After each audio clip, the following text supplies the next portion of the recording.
یا رسول اللہ، یا رسول اللہ، زندہ باد۔ 170 کلومیٹر بدر ہے۔ وَلَقَدْ نَصَّرَكُمُ اللَّهُ بِبَدْرٍ وَأَنْتُمْ أَذِلَّةٌ۔ کون سی جگہ ہے وہ بدر والی؟ بدر کو قرآن نے اپنے اندر جگہ دی، اسے اپنی آیت بتایا۔ اچھا بتاؤ، ایسا کوئی مقابلہ؟ 313 کھڑے ہیں، انہیں دیکھ کے مذاق کر رہے ہیں، ہوٹنگ کر رہے ہیں۔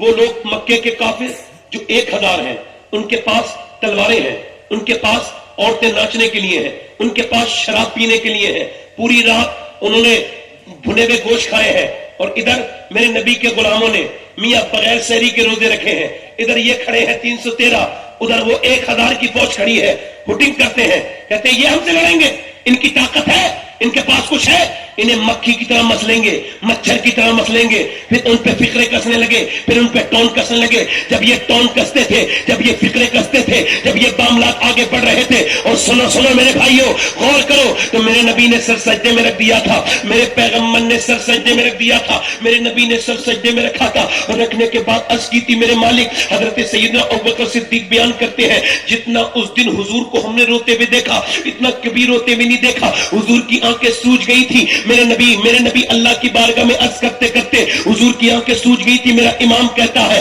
آنکھیں رو رو کے سجانے والے، جانے والے نہیں آنے والے، آنکھیں کچھ کہتی ہیں تجھ سے پیغام، اور در یار کے جانے والے، اس نے تیرا سا نہ دیکھا نہ سنا، کہتے ہیں اگلے زمانے والے، میرے پیغمبر کے غلاموں سنو، میرے نبی پاک نے رونا شروع کیا ہے۔ کون سی آنکھوں سے آنسو گر رہے ہیں؟ جس طرف اٹھ گئی دم میں دم آ گیا، اس نگاہ عنایت پہ لاکھوں سلام۔ کون سے لب ہل رہے ہیں؟ اللہ پتلی پتلی گلے اس کی پتیاں، ان لبوں کی نزاکت پہ لاکھوں سلام۔ میرے نبی نے سر سجدے میں رکھ کے عرض کیا ہے، اے میرے مالک، جو میں نے مکے میں تکلیف برداشت کی، جو میں نے تبلیغ کی، اور تبلیغ کر کر کے جو میرے اوپر اونٹ کی اوجڑیاں رکھی گئی، جو میرے سر کو دبایا گیا، اور بھاری اونٹ کی اوجڑی میرے اوپر رکھی گئی، جو منڈیوں میں میرے اوپر گالی کسی گئی، مجھے گالیاں دی گئی، جو میرے پتھر مارے گئے، اور جو شیب ابی طالب میں میرے گھر والے بھوکے رہے، میری بیٹیوں نے 9 دن کے بعد پیڑ کے پتے کھائے، اے میرے پروردگار، جو میں نے تکلیف اٹھائی، جو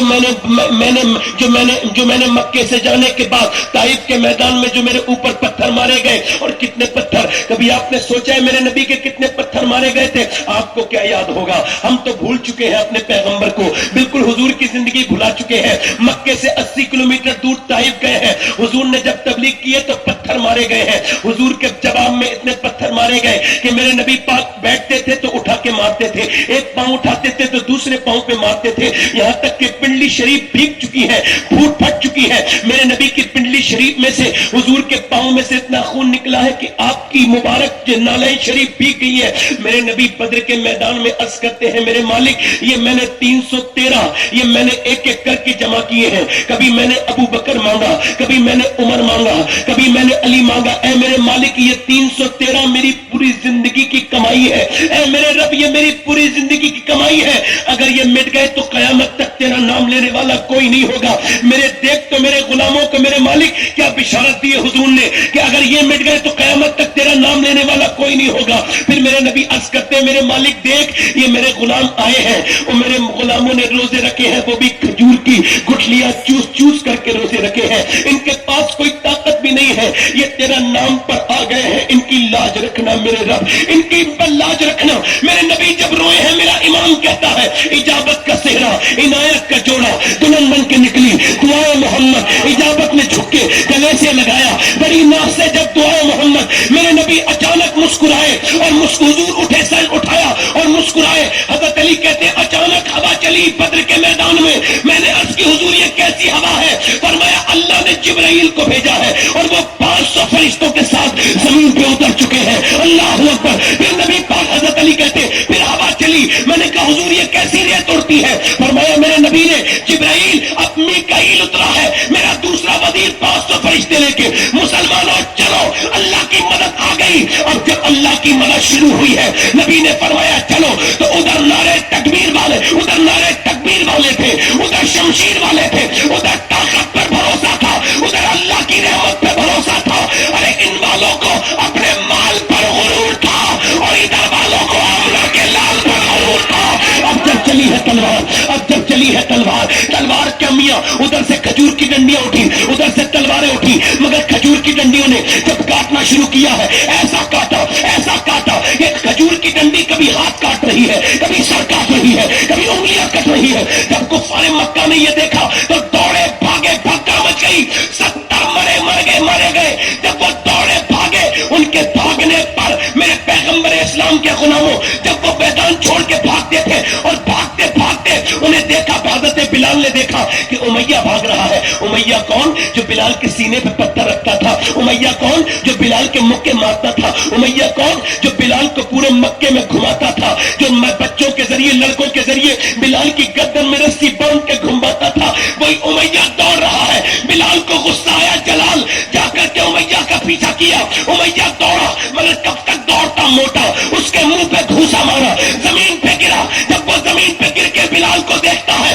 تو بلال نے کہا میں کیا دیکھتا ہے، یہ کوئی بلال کا گھوسا تھوڑی ہے، یہ تو اسلام کا گھوسا کفر کے منہ پہ لگ گیا ہے۔ نعرہ تکبیر، نعرہ رسالت، مسلک اعلیٰ حضرت، یہ رسم دستار بندی۔ 70 مارے گئے کفار، کتنے؟ اور 35 مارے سارے صحابہ نے مل کے، اور 35 اکیلے حضرت علی نے مارے۔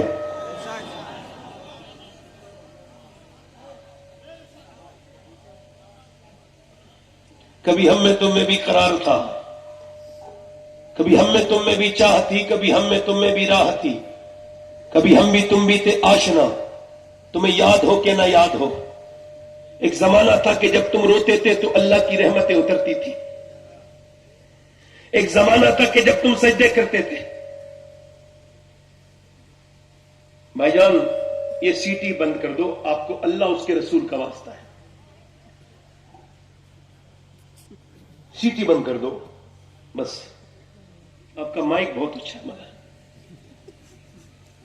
کبھی ہم سجدے کرتے تھے، کبھی ہم اللہ کے سامنے روتے تھے، اب ہم نے رونا بند کر دیا، اب ادھر روتے ہیں ادھر روتے ہیں۔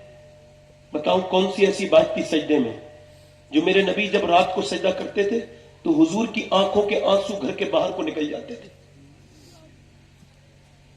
آج لوگ روتے ہی نہیں، اپنے آپ کو سمجھتے ہیں بہت بڑے ہیں۔ مومنین کی پہچان یہ ہے کہ وہ تنہائی میں اللہ کے سامنے روتے ہیں۔ آپ مجھے بتاؤ، جب ماں، بیٹی، باپ، پورا گھر اگر اللہ کے سامنے جھکے گا، اس کے سامنے روئے گا، سجدے کرے گا، تو کیا اللہ کی رحمتیں نہیں آئیں گی؟ ارے سجدے میں کون سی ایسی طاقت تھی کہ میرے نبی پوری رات سجدہ کرتے، ابو بکر سجدے کرتے، عمر سجدے کرتے، عثمان غنی سجدے کرتے، مولا علی ایک رات میں 1000 رکعت نماز نفل پڑھتے ہیں۔ سبحان اللہ سبحان اللہ۔ نبی کی بیٹی بھوکی ہیں، پیاسی ہیں، سیدہ فاطمہ الزہرا، مگر چکی چلا رہی ہیں، پورے دن تھک گئی ہیں، مگر پھر بھی اللہ کے رسول کی بیٹی پھر بھی جو ہے وہ سجدے کر رہی ہیں۔ اب دیکھو ایک بچہ یہاں پر سجدے کر رہا ہے، یہ ذرا غور کرو آپ، جب یہ نانا نے سجدہ کیا، ابا نے سجدہ کیا، سیدہ نے سجدہ کیا، تو کربلا کے میدان میں بھی تو حسین نے سجدہ کیا نا۔ وہ کیسا سجدہ کیا کہ میاں بچے ادھر پڑے ہیں، ان کی لاشوں پر گھوڑے دوڑ رہے ہیں، مگر حسین سجدے میں ہے، حسین سجدے میں ہے۔ حسین کسی نے روتے نہیں دیکھا۔ حسین نے نہ زینب کے پاس کبھی کھڑے ہو کے روئے، نہ کبھی خیمے میں روئے، نہ اپنے بچوں کی لاش پہ روئے۔ میں نے پوچھا اے حسین آپ کہاں روئے ہیں؟ آواز آئی میں کربلا میں سجدے میں رویا تھا، اللہ کی بارگاہ میں رویا تھا۔ میاں آخر کون سی بات تھی سجدے میں جو آج سجدہ ہمارے پاس نہیں؟ یہ پگڑی دیکھ رہے، پگڑی، یہ سب ہماری ٹوپیاں، یہ اس وجہ سے ہے کہ ہم اب غیرت مند قوم نہیں رہے۔ میں آپ کے نعرے سے میں مطمئن نہیں ہوں گا۔ جب تمہارے گھروں میں بڑی بڑی اسکرین لگی ہوئی ہے، اس میں ناچ گانا ہو رہا ہے، پاکستانی سیریل چل رہے ہیں، آپ کے گھر کی عورتیں، بیٹیاں، بچیاں حضرت تشریف لا رہے ہیں، سید اویس میاں صاحب قبلہ، آپ حضرت کا استقبال۔ نعرہ تکبیر۔